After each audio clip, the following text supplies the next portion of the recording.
Hello guys, welcome back to another Five Nights at Freddy's theory.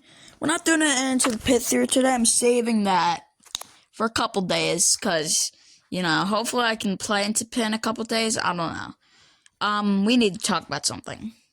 Listen, the last video I made, the first half of it, maybe even more than half, completely silent because the file corrupted or something, and there's just no audio at the beginning. I was contemplating taking it down because it's pretty much ruined. There's no point in watching it. And I made a poll, and 74% of you guys wanted me to take it down, but I said that I'm gonna leave it up because I feel you should be able to just watch any video you want to whenever you want to, because that's just the point of YouTube. But I don't recommend it. It's kind of boring for the first 40 minutes. Anyways, we're done with the reactions for now. We're back to a theory. Anyways, FNAF 6 theory. What we've been doing recently is we've been reviving old theories and proving that they're right. Anyways, also, I figured out this really cool trendy startup thing. You know how some YouTubers have intros? Mine's usually just where I say the same thing. Usually I have it memorized. Hey ever guys, welcome back to Five Nights at Freddy's. Wait, no, let me remember. It differs upon each game. I'm just going to use FNAF 1 as an example, or FNAF 2 probably as an example, because that was the one I did the longest. Hello guys, welcome back to FNAF 2, otherwise known as Five Nights at Freddy's 2. No, I forgot it. Alright, anyways, I'll show you it. You liked that, didn't you? See, it's start video, continue. See, because you're continuing. Realistically, it should be new game, because you'd be at the beginning. It's not like you were watching, then you left, then you press unpause. Anyways, the theory that we're going to be uncovering today is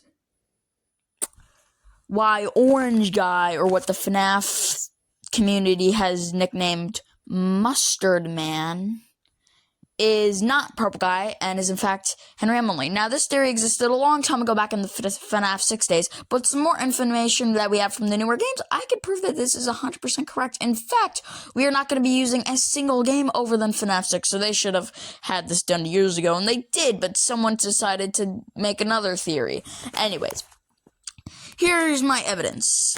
So anyways, firstly, this isn't one of the major plot points, but I just thought I should say it. This one clearly has a wife, and by the time his first two kids are dead, Purple Guy, his wife is already an animatronic, so that wouldn't match up. Now, no, it's not confirmed that this is his wife. Some people think it might be Michael, because he's watching TV. First of all, Michael is not bald. Second of all, he's not the only person who can watch TV in the FNAF universe. TV is a common thing, just in the world. I mean, it's not this is the one TV. Anyways, that's just kind of a minor point. Anyways, so we all know the Purple Guy's signature color is, you guessed it by his name, purple. It'd be kind of weird if they just changed it for this one character.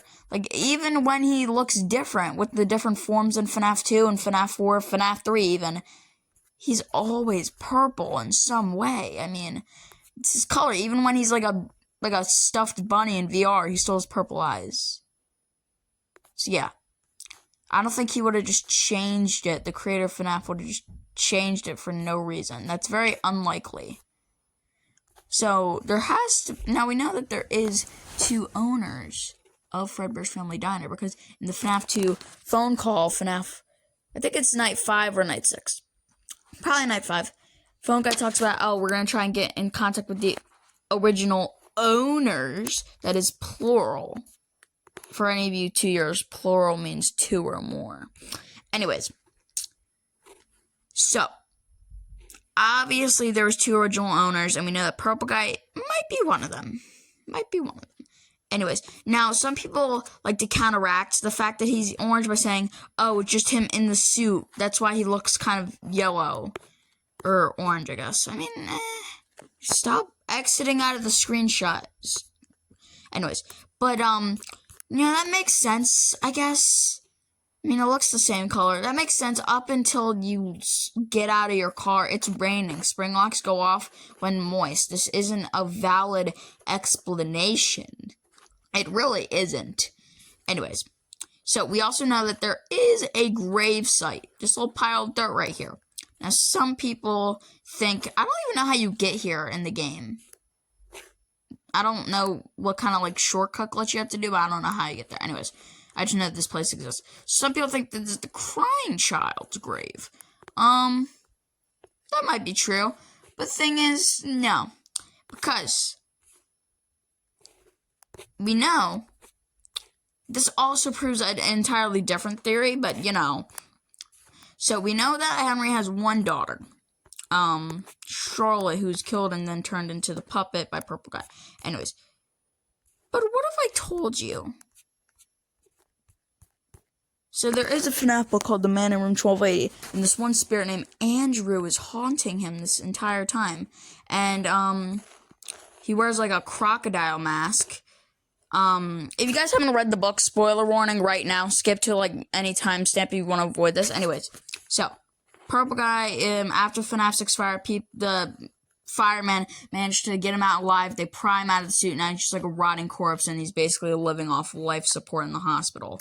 But one of the ghosts of the children he killed is very, very mad at him. His name's Andrew, and he decides to latch onto his soul and torture him for the rest of eternity. Now, you know, sometimes hospitals, they like, if a patient seems like you're just gonna die anyway, they just turn off life support, but he keeps living after that, and he's basically just being tortured in UCN. Now, this is what I think is the vengeful spirit, because the vengeful spirit uses male pronouns. So, some people think it might be Cassidy, but that's not true, because Cassidy's a girl, so, you know. Anyways, what I think is that Andrew is actually one of Henry's child.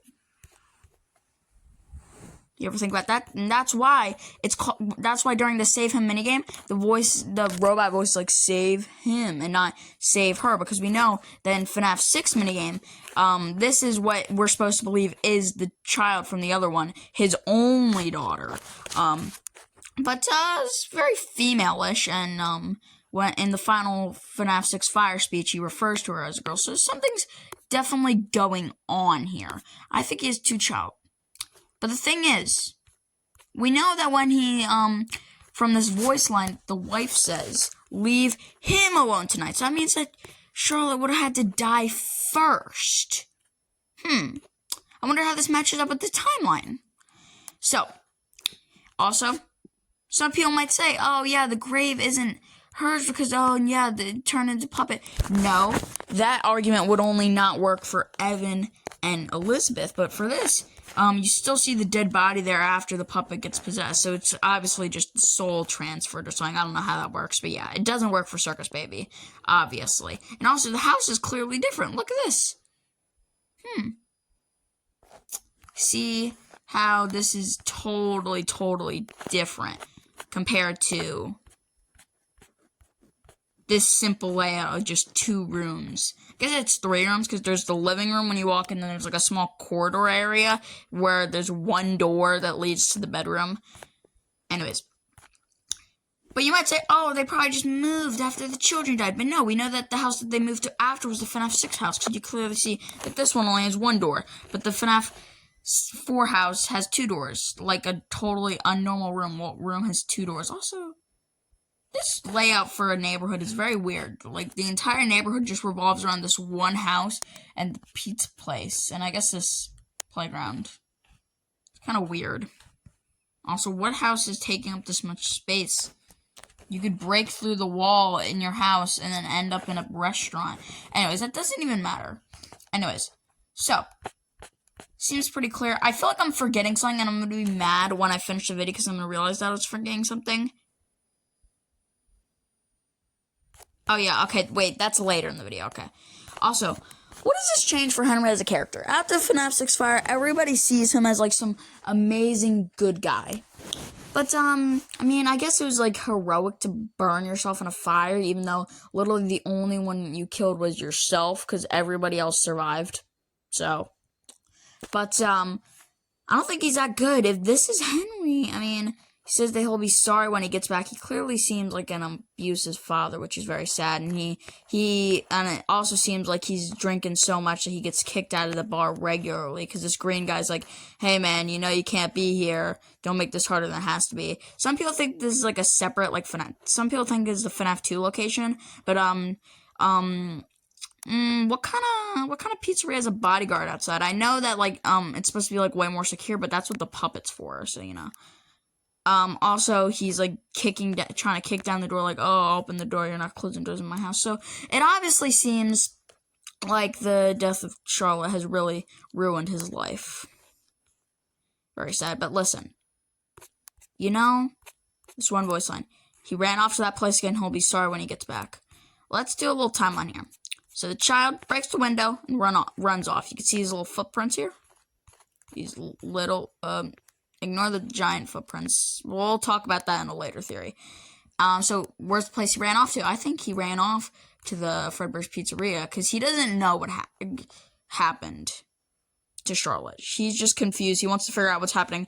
So he's snooping around the outside of the pizzeria, but then suddenly this man drives up because unknown to Andrew, Purple Guy's on his third killing spree. So he kills him, walks inside, then kills all 6 of these children who just want cake from Fredbear. Cupcake, the Purple Guy. Okay. Oh wait, Cupcake and Purple Guy are in the same room. This means that no, this is FNAF 2 Cupcake. Don't worry about it. All right. Anyways, I'm getting sidetracked. So yeah. So this one. So basically, what happens? He runs in and kills all the 6 children. And this one possesses Toy Freddy. This one possesses Toy Bonnie. This one possesses Toy Chica. This one possesses Mangle. This one possesses Balloon Boy. And this one possesses JJ. All 6 FNAF 2 animatronics. And this is the events of the Save Them minigame, where you can see the dead children after this. And then Purple Guy is still in the building. So basically what happens, you see how we play as Freddy? Freddy's going around giving cakes to the children. Purple Guy runs in after killing the one child. Kills all 6 children. Then Freddy goes around looking at all the dead children. The Freddy from here, he sees this. So he goes around looking at the dead children trying to save them. But Purple Guy's still in the building. So he runs after regular Freddy and destroys him.